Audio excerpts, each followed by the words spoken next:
আজকে একটা কচুরি দেখাচ্ছি আলু দিয়ে, এসব দিয়ে সবকিছু, পেঁয়াজ রসুন দিয়ে, কাঁচা লঙ্কা দিয়ে আর গমের আটা নিয়ে একটা কচুরি দেখাচ্ছি। কচুরি বানানো আলু আলু রসুন আদা কাঁচা লঙ্কা সব পেস্ট করে নিয়েছি। এখন আমি এখানে আটাগুলি দিচ্ছি, সব পেস্ট করে আটাগুলি দিচ্ছি, দিয়ে সাদা তেল দিচ্ছি।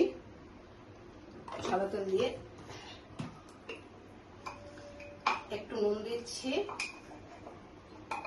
নুন দিচ্ছি, ময়ন করার জন্য আটা দিয়েছি, আর একটু আমচুর পাতা দিয়ে পাউডার দিচ্ছি, আমচুর পাউডার।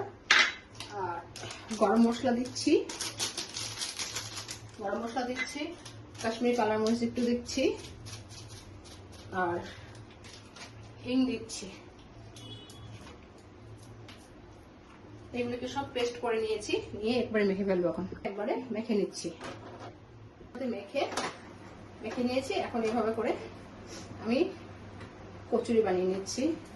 এটা কচুরি হবে, আগে বসিয়ে দিয়েছি, গরম হয়ে গেছে। আর এইভাবে করে আমি সব করে সেট করে নিয়েছি, সব আমি বানিয়ে নিয়েছি। ঠিক আছে, তাহলে আমি এইভাবে করে ফ্রাই করে নিচ্ছি। তাহলে আমার এইভাবে করে দেখুন কচুরিগুলি হয়ে যাচ্ছে, একটু লাল লাল করে ফ্রাই করতে হবে। দেখুন করে তুলে নিচ্ছি প্লেটে। দেখুন কচুরিগুলো কি সুন্দর হয়েছে, নামিয়ে নিচ্ছি। হয়ে গেল আমার কচুরি।